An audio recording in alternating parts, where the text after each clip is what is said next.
Olá, queridos, graça e paz em Cristo Jesus. Estamos aqui mais uma vez para a meditação na Palavra de Deus, no livro do Discípulo Discipulador do pastor Pedro Durval, né? Que é esse livro amarelinho aqui, que a gente distribuiu para todo mundo. Então hoje nós falaremos sobre o discipulador e os membros da igreja. São atitudes, são posicionamentos que temos que tomar, né, com relação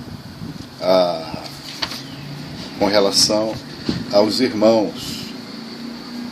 Então essa é a lição 9, estamos na página 106. Lição 9, página 106.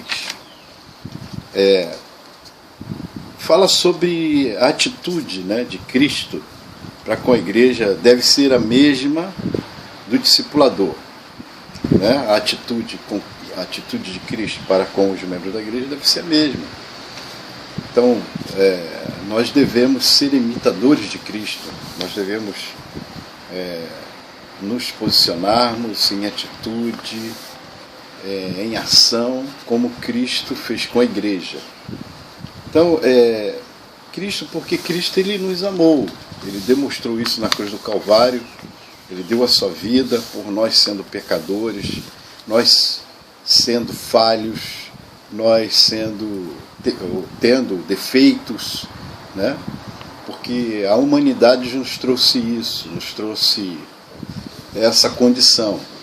Então a nossa atitude, né, deve ser uma atitude de amor, né? E a página 106 fala sobre isso.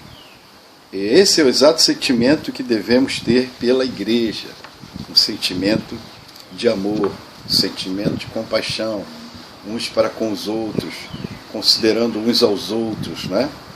Então o primeiro ponto fala sobre acreditar em cada um, independente de quem seja ou do que tenha feito.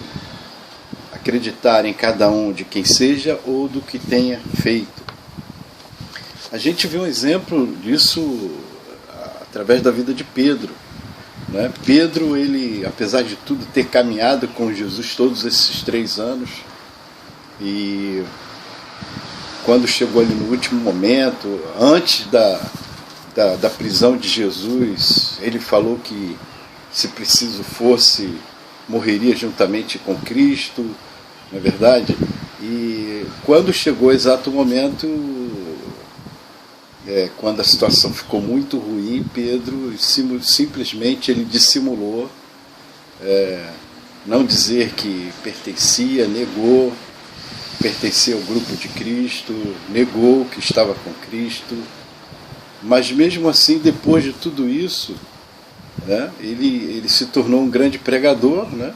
Nós vemos aí em Atos, no capítulo 2 de Atos, nós vemos o posicionamento de Pedro ali na festa, justamente na festa do Pentecoste, né? E ali houve conversão em grande quantidade, embora lá atrás ele tenha negado a Cristo, mas Deus, através do seu Santo Espírito, usou como um instrumento poderoso. Então a gente precisa acreditar nas pessoas. E muitas de nós não daríamos a oportunidade que Pedro teve. Ele teve uma segunda oportunidade, né? Pode-se assim dizer. E ele demonstrou e valorizou essa oportunidade de forma extraordinária. Então a gente deve acreditar em cada um, independente de quem seja ou do que tenha feito. O segundo ponto é conduzir cada um a acreditar no Senhor. A gente precisa fazer isso. Jesus fez isso com Tomé, né? Tomé, com toda aquela dúvida que tinha, né? Ele tocou o dedo nas feridas de Cristo, quando, após a ressurreição, eles estavam fechados aí no local. Em João 20 diz que eles estavam fechados no recinto, e Jesus apareceu aí, disse: Pai seja convosco. E Tomé, ele não acreditou, então foi necessário que ele tocasse. Então ajudar essas pessoas, né, que na sua incredulidade ainda, com pouca fé, poderia-se dizer, é o desenvolvimento, porque isso é o trabalho do discipulador, fazer com que a pessoa firme os seus passos, fazer com que a pessoa possa caminhar de forma a crescer, né? Está crescendo no Senhor, no seu conhecimento. Então esse é o trabalho do discipulador, né? Trabalhar com essas pessoas para que ela possa crescer e acreditar no Senhor. Ensinar sobre o perdão incondicional, né? Nós vemos um exemplo muito interessante quando aquela mulher estava a ponto de ser apedrejada e Jesus ele fez uma pergunta, né, que se dentre aqueles que estavam ali não tiver pecado, que atirasse a primeira pedra. Lógico, todos são pecadores e a consciência, e todos nós somos falhos. Aquele que diz que não peca está enganando a si mesmo. Então todos nós pecamos de uma forma ou de outra. Nós não podemos ceder à tentação e ter prazer no pecado, né? Porque onde o pecado abundou, superabundou a graça. Não quer dizer por isso que a gente vai dar continuidade na prática do pecado, porque isso aí é totalmente contrário ao que a palavra de Deus diz. Mas na verdade, essa mulher que estava aí, ela teve também. Jesus ele perguntou para a mulher: onde estão os seus acusadores? E ela falou: eu não estou vendo. Então, se eles não te acusaram, tampouco eu, vai e não peques mais. Essa é a palavra que Jesus disse para essa pessoa. Muitas vezes a pessoa ela cometeu um pecado, né? E aquele pecado fica na consciência dela. Então o discipulador ele precisa trabalhar com o discípulo de que a partir do momento em que ela aceitou a Cristo como Senhor e Salvador, tudo se fez novo, né? As coisas velhas se passaram e tudo se fez novo. Aquele pecado lá de trás que ela cometeu, que ela pediu perdão, ela foi perdoada daquele pecado. E ela precisa deixar essas acusações, né? Geralmente o diabo ele gosta de acusar. Mas então essas pessoas precisam conhecer o perdão de Deus na sua vida. Ela foi perdoada. A vida dela foi manchada lá atrás, mas agora a roupa dela se tornou branca como a alva, né? Branca como a alva. Outro ponto da página 108 ensina sobre a necessidade do novo nascimento, do batismo, né? O homem ele precisa da restauração de vida que só encontra em Jesus.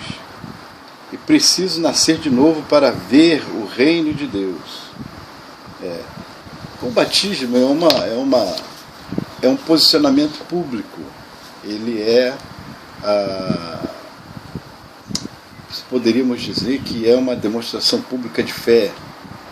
É um símbolo da morte, do sepultamento do antigo homem e o ressurgimento do novo homem. É simbólico.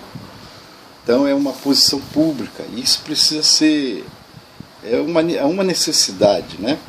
Porque a pessoa ela passa a se engajar nesse corpo, né, que é a igreja de Cristo na terra, e com responsabilidade e com dedicação aos princípios bíblicos, obediência, né, e prática dos princípios bíblicos. Então essa atitude do batismo é justamente essa responsabilidade. Então Jesus ele diz que não te maravilhas de ter dito, necessário vos nascer de novo, né? Quando Jesus aí teve com Nicodemos, né? Ele não entendeu o discurso, as afirmações que Jesus falou para ele sobre o novo nascimento, ele pensou que teria que voltar ao ventre da mãe, né? Mas fala de uma renovação, de uma aliança. Na verdade, o novo nascimento é uma aliança, é feito uma nova aliança em Cristo Jesus, porque a antiga aliança já se foi. E essa nova aliança em Cristo Jesus, ela é necessária ser feita. Ela é necessária para essa caminhada. Não é verdade? Aquilo que eu falei, é um compromisso, né? É um público e com Cristo, né? Circuncidando o seu coração com Cristo. E ensinar sobre o que é viver no Espírito, né? Muitos ainda se encontram à mercê de uma vida na carne, né? De uma vida na carne. Não conseguem ir além da sua própria perspectiva e compreensão carnal de ver o Evangelho de Cristo. Evangelho não é como eu quero, como interpreto ou como anseio viver. Evangelho é boas novas de Cristo, boas novas de Cristo que veio nos trazer. Então, o cristão ele precisa ter essa visão espiritual, né? É necessário ter a sensibilidade espiritual, estar atento à voz do Espírito Santo de Deus. Isso é necessário. Mas isso só é possível quando nós ensinamos ao nosso discípulo ter uma vida de oração, uma vida de meditação na palavra de Deus.